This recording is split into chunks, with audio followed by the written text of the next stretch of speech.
Are you kidding me? Pretending to be sick? Do you even know what I went through? It wasn't a ruse. I genuinely had a heat stroke. The reason my mother-in-law was so furious was that I couldn't attend my father-in-law's funeral. It's not like I didn't want to be there. From the morning, I felt unwell with symptoms of heat stroke and couldn't even stand up. I deeply regretted missing the funeral, but my mother-in-law didn't care. She berated me, saying, "Heat stroke. You could have come if you really pushed yourself." I was so weak, I couldn't even stand. I thought attending would be more of a hassle. After our argument, my mother-in-law forcefully pushed me, and oh no, it happened right at the top of the stairs. Losing my balance after the shove, I tumbled down the stairs.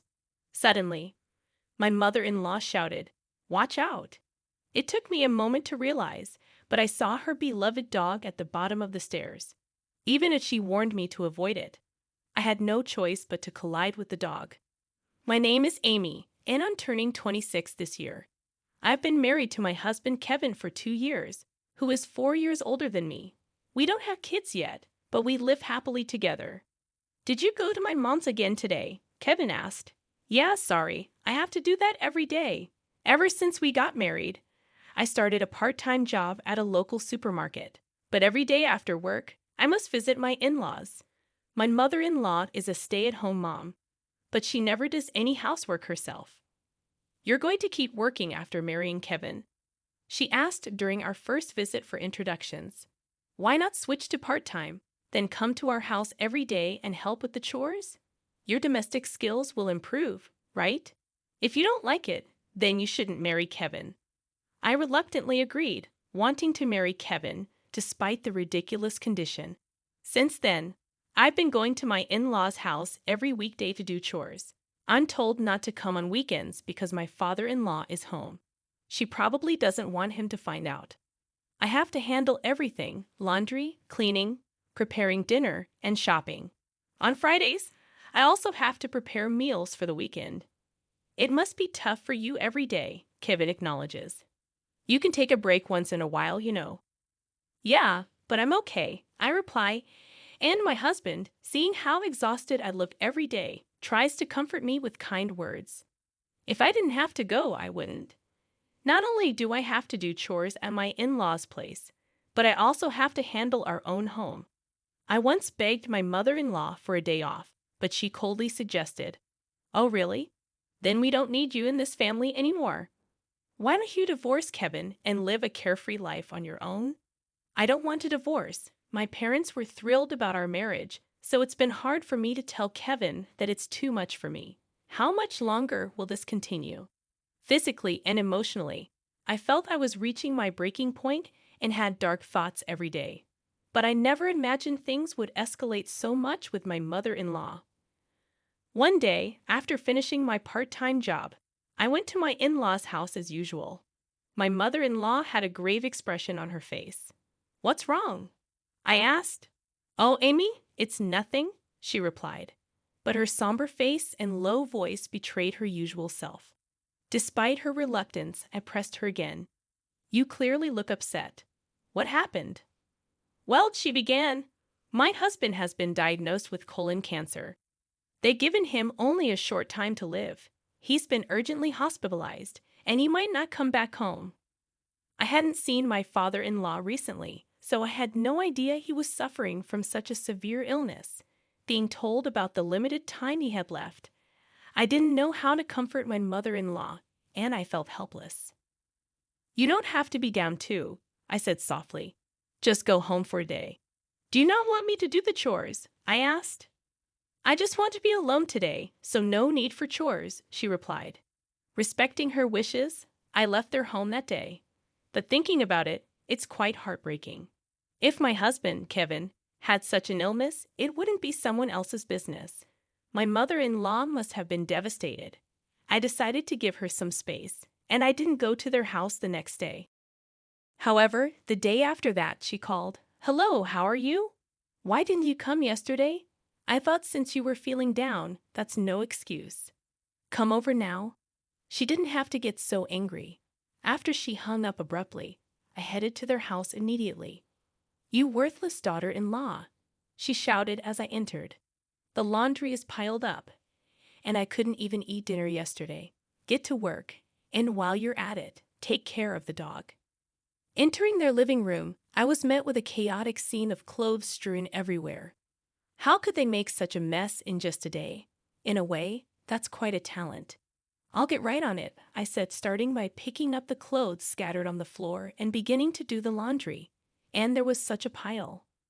While I was operating the washing machine, my mother-in-law called from the living room. "Why are you just standing there? Hurry up and clean." I know, I muttered, holding back from retorting. If I talked back, she might threaten divorce again. She instructed me to clean the room where her beloved dog stayed. Ah, what's that awful smell? That room didn't have air conditioning, and the poor dog living in such conditions was pitiable. Moreover, its waste was left untouched, creating a terrible stench. "You should take better care of the dog," I said quietly, knowing this was her way of getting back at me. "If you care about the dog, then why?" While listening to my mother-in-law, I was thinking internally. After that day, her mistreatment escalated. Taking advantage of my father-in-law's absence, she started summoning me not just on weekdays, but on weekends too, burdening me with all sorts of chores. Ultimately, I even ended up having to walk her dog. Living this way, I lost a significant amount of weight. I was sleep-deprived, waking up early, and looking after my own home became quite a challenge. Then, 6 months after my father-in-law's hospitalization, he passed away after his long battle. In the hospital room, my mother-in-law cried out, and I shed tears watching that scene. Though I hadn't seen him much recently, he'd always cared for me. It was heartbreaking that he was gone. I wanted to pay my respects and gratitude at the funeral.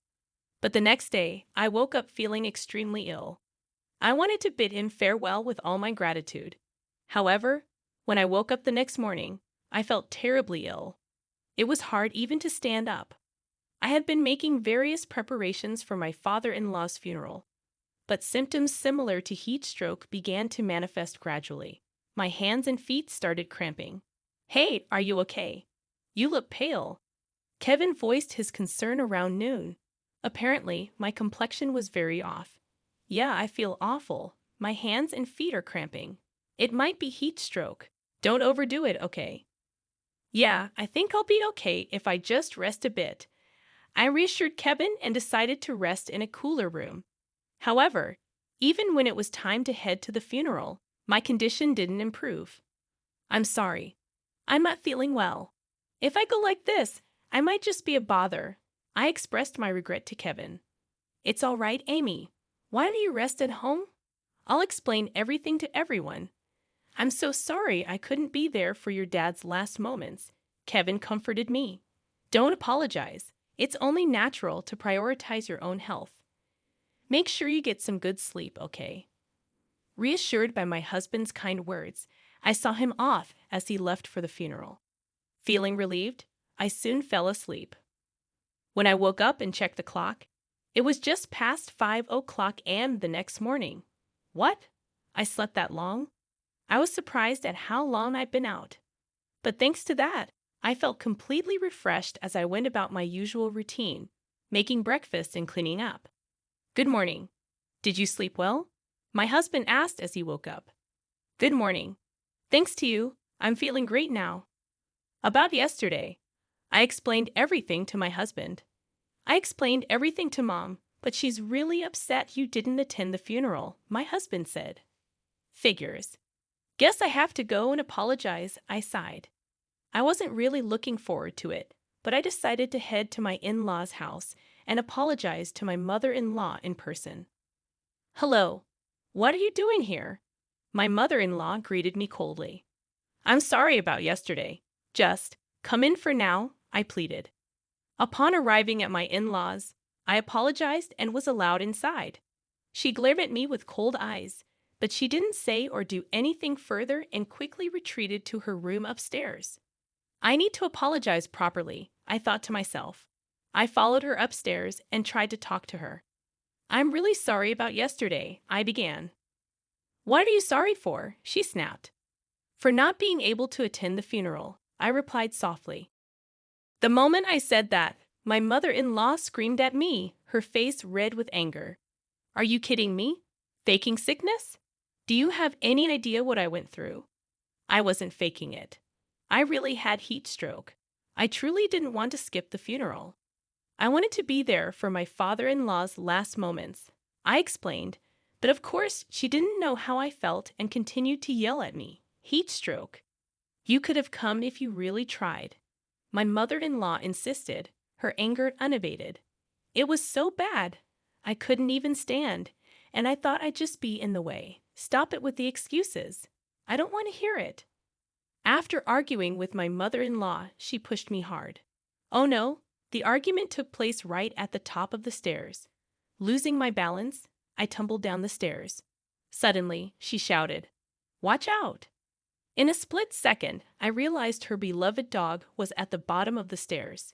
Even if she told me to watch out, there was nothing I could do. I ended up colliding with the dog. What have you done? Frantically, she rushed down the stairs, ignoring me.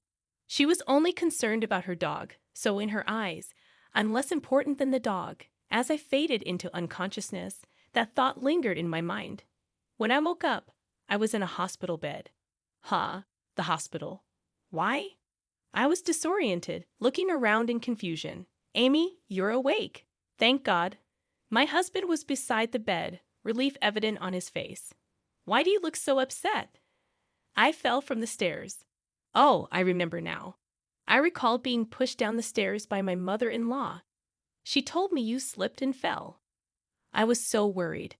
Slipped? Did she tell you that? Kevin asked. Yes. Why? I replied. She pushed me, and now she's lying about it.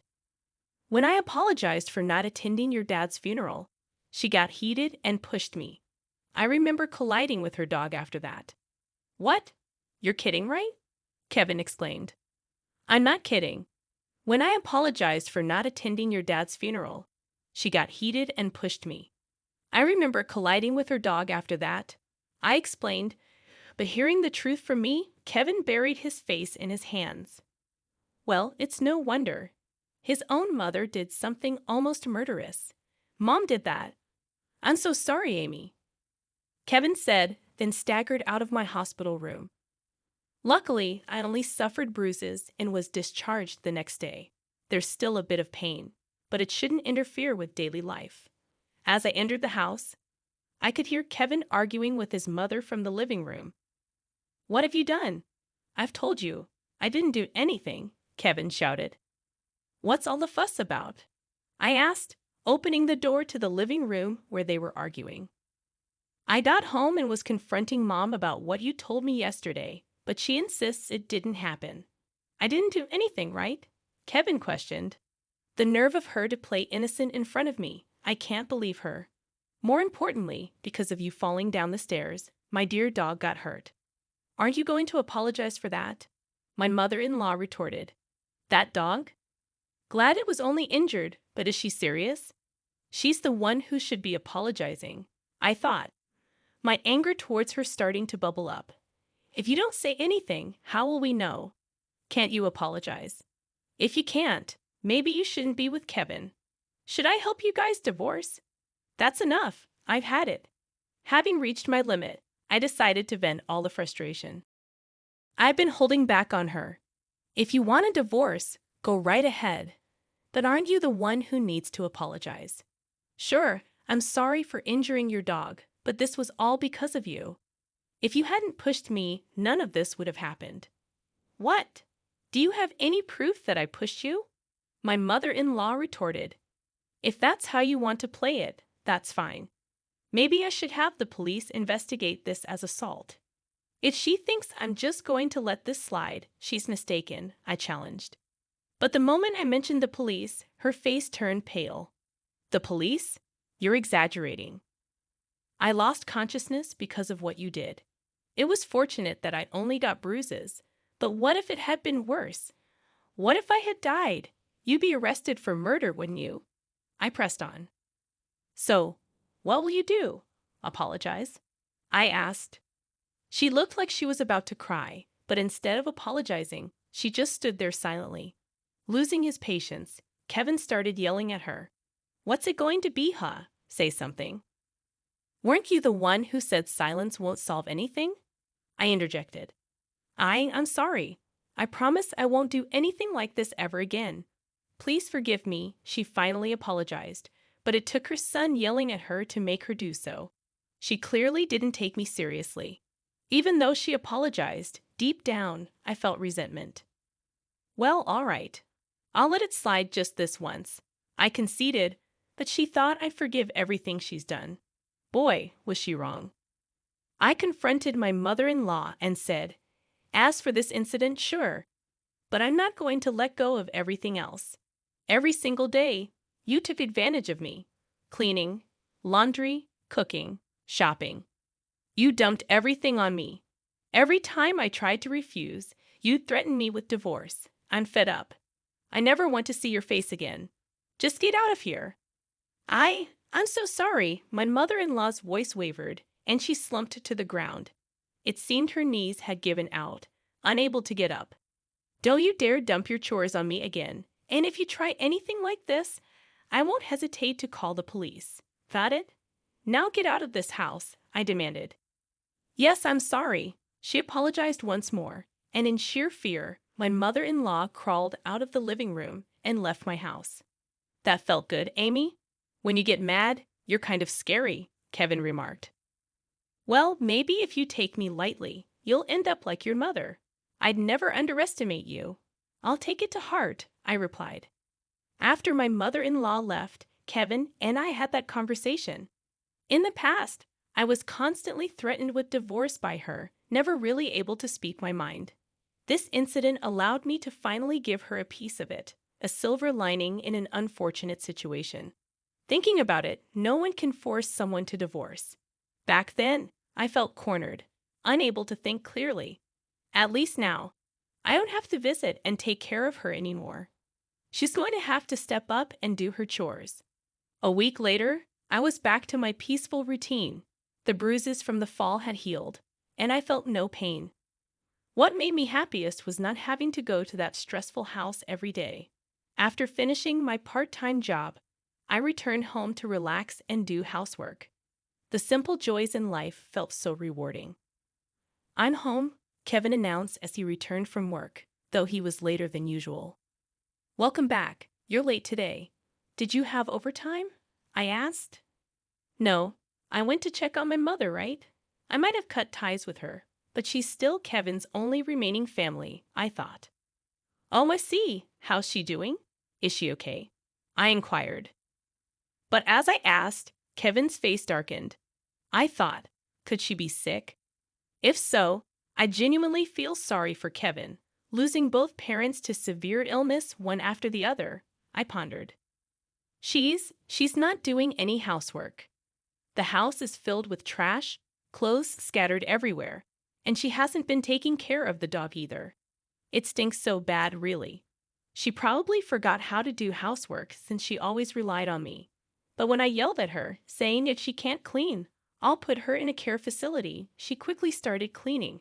It's just unbelievable, Kevin revealed. After being disappointed by her son and abandoned by her daughter-in-law, she's reaping what she sowed. 6 months later, Kevin occasionally visits her, but she's still as lazy as ever. But I've got my own life now. I have decided to live happily with Kevin and our unborn child without any interference, I concluded.